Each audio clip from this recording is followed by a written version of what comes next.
The greasy smell of old fries hung in the air as Christine Lombardi wiped down table 7.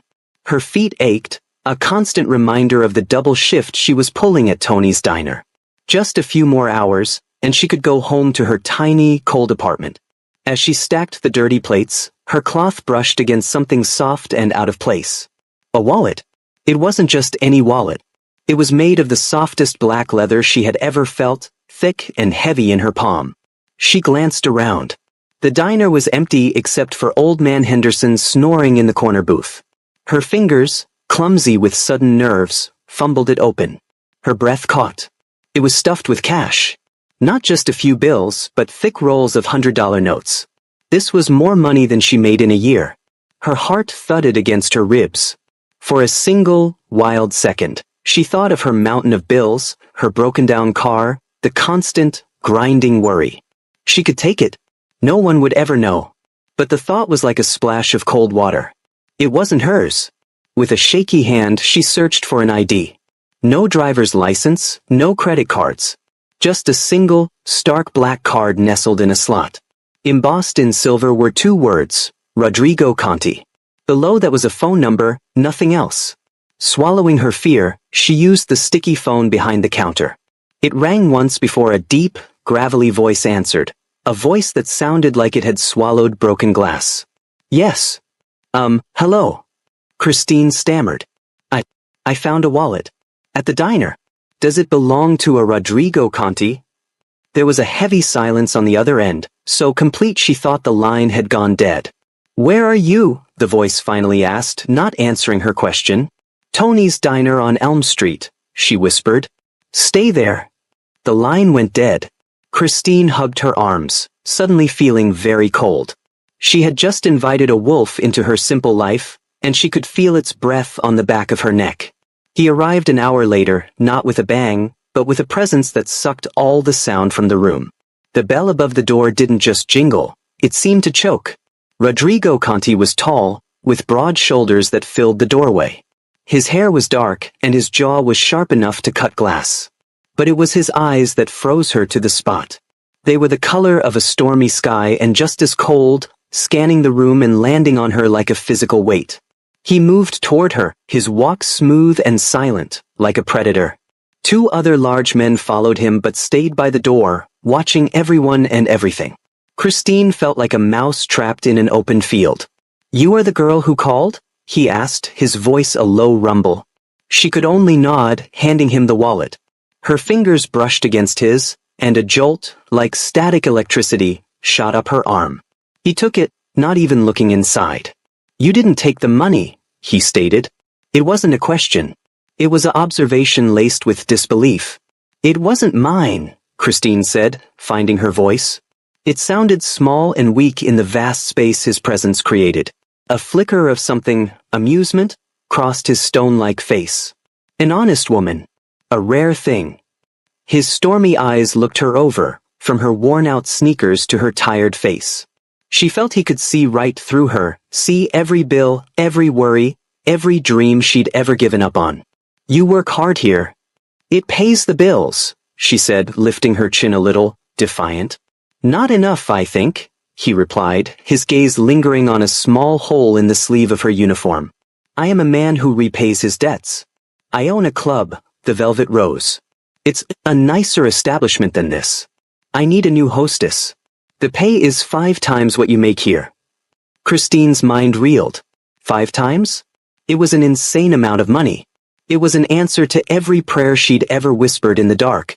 But the look in his eyes, the dangerous air that clung to him like expensive cologne, screamed that it was a deal with the devil. This man was not just a club owner. He was trouble. But her rent was due, and her cupboards were bare. The fear of him was a powerful thing, but the fear of being poor and helpless was stronger. Okay, she heard herself say, the word tasting like both hope and ash. I'll take the job. The Velvet Rose was a different world. It was all dark wood, soft lighting, and the low thrum of money and power.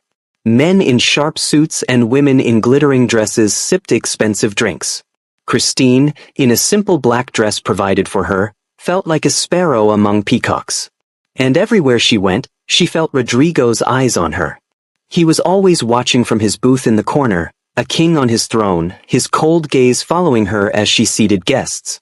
He never smiled, never approached her, but his attention was a constant, heavy weight.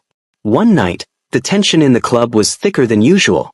The air felt charged, like before a lightning strike. Christine was guiding a group to their table when the front doors burst open.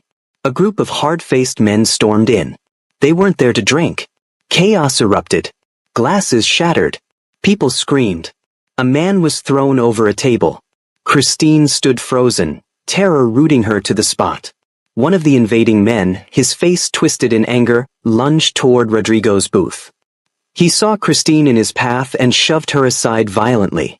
She cried out as she stumbled, expecting to hit the hard floor. Instead, she crashed into a wall of solid muscle. Rodrigo.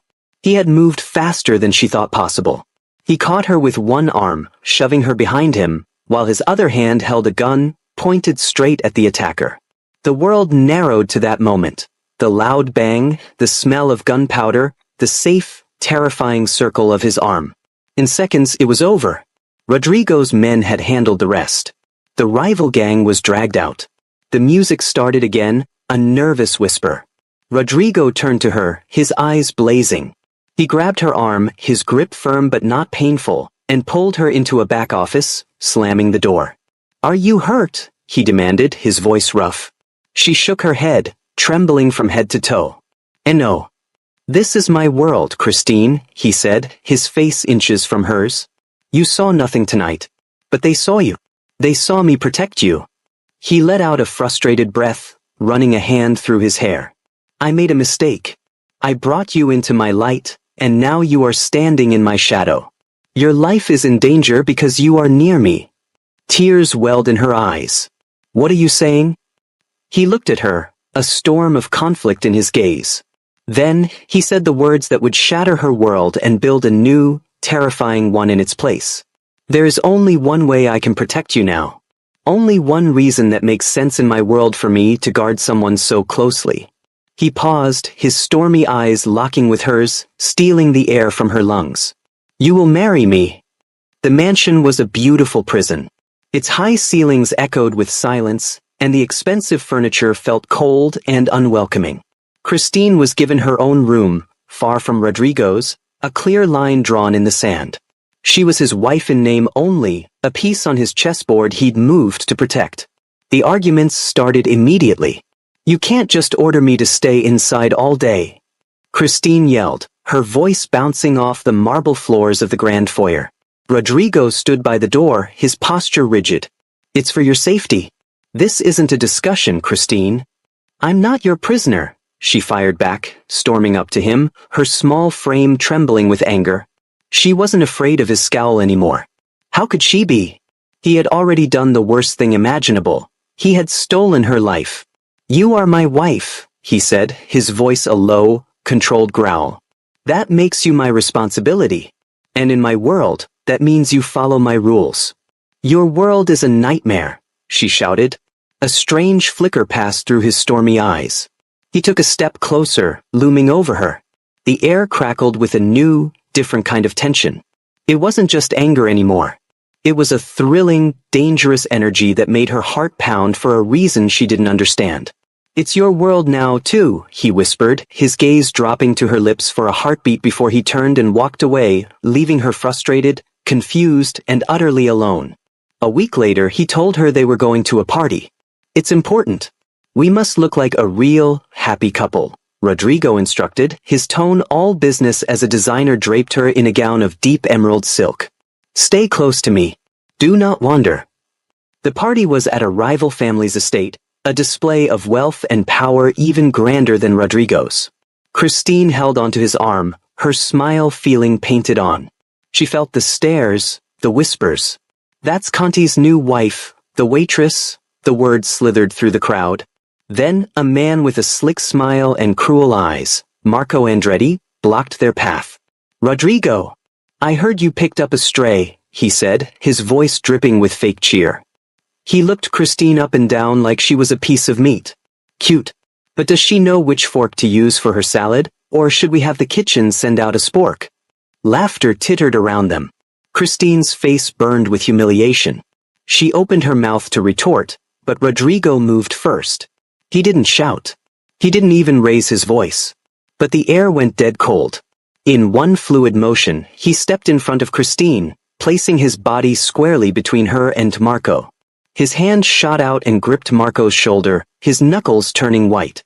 The look on his face was pure, undiluted menace. "You will look at her," Rodrigo said, his voice so quiet it was more terrifying than a scream, "with respect. You will speak to her," his grip tightened, making Marco wince, "with respect. Or I will remove your tongue and feed it to you. Do you understand? She is Christine Conti, my wife. And she is worth more than you and your entire bloodline." The silence that followed was absolute. Marco nodded, his face pale, and scurried away. The crowd quickly found other things to look at. Back in the limousine, the silence was heavy. Christine stared at Rodrigo, her heart thumping wildly. He had been terrifying, but he had defended her. He had claimed her. "Thank you," she whispered. He turned his head, the city lights flashing across his sharp features. The cold mask was gone, replaced by a raw, burning intensity she had never seen before. "No one insults what is mine," he said, his voice rough. He reached out, his fingers gently tracing her jawline. It was the first tender touch he had ever given her. A shiver ran down her spine. Then he leaned in and his lips met hers. It wasn't a gentle kiss.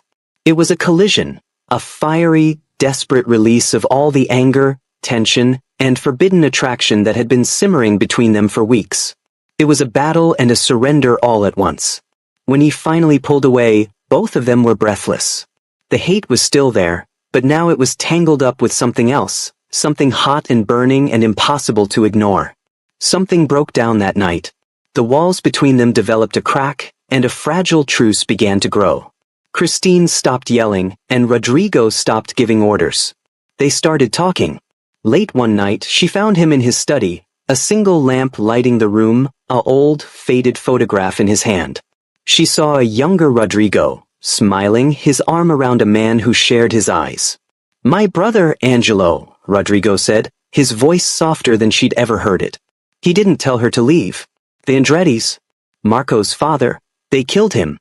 Took everything from me." Suddenly, the cold boss was gone. In his place was a man, just a man, carrying a weight of grief so heavy it had frozen his heart. She saw the lonely boy who had to become a monster to survive. She understood, for the first time, why his protection was so fierce, so absolute. It came from a place of having lost everything once before. That understanding changed everything. The mansion no longer felt like a prison. It started to feel like a home. His presence was no longer a threat, it was a comfort. One evening, they were talking in the living room, sitting closer than they ever had before. The air was warm, filled with the soft sound of the fireplace. He was telling her a silly story about Angelo, a real smile touching his lips. Christine reached out and placed her hand over his. He went still. His eyes, those stormy gray eyes, searched her face. The look in them wasn't cold, or angry, or even protective. It was full of a deep, aching want. "Christine," he breathed, her name a prayer on his lips. This time, when he kissed her, it was different. It was slow. It was deep. It was a question, and her answer was to melt into him, her arms winding around his neck. The last of her resistance crumbled into dust. The fake marriage, the dangerous world, the forced closeness, it all fell away, leaving only the two of them. He didn't lead her to her room. He led her to his. That night, their marriage stopped being a show. In the darkness of his bedroom, surrounded by the scent of him, they gave in to the burning attraction that had been there from the very beginning. It was real, it was passionate, and it was a surrender for both of them. The touches were no longer for an audience, the whispers were just for each other. As she fell asleep in his arms, his body a solid, warm shield against the world, Christine let herself believe the most dangerous thing of all. She let herself believe that he truly cared for her, and that this crazy, forced beginning could somehow lead to a real forever. The change in Rodrigo Conti was a quiet miracle. The man who once spoke in cold commands now asked for her opinion. The storm in his eyes had softened to a warm, steady gray, always seeking her out in a room. He laughed, a real, deep sound that made Christine's heart soar.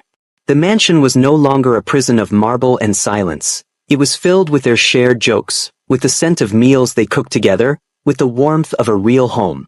One evening, curled together on the large sofa, he traced circles on her hand. "A boy," he murmured, his voice thoughtful. "With your kind eyes." "Or a girl with your stubborn chin," Christine replied, her heart swelling with a joy so profound it almost hurt. They were talking about a future. A real one. A family. The dangerous world outside seemed to fade away, a distant nightmare overshadowed by this beautiful dream. She had fallen completely and utterly in love with her husband. The waitress and the mafia boss. It was no longer a forced deal, but a true, happy love story. She had forgotten he was ever her enemy. That beautiful illusion shattered on a Thursday. Rodrigo had arranged a large family dinner, a show of strength and unity. The table was loud, filled with his loyal men and their families. Christine sat beside him, her hand in his, feeling like she truly belonged. The smashing of the front door was like a gunshot. Police officers in body armor swarmed the room, their shouts drowning out the chaos. "Rodrigo Conti, you are under arrest for the murder of Marco Andretti." The world slowed down. Christine watched in horror as they roughly pulled Rodrigo from his chair. He didn't fight them.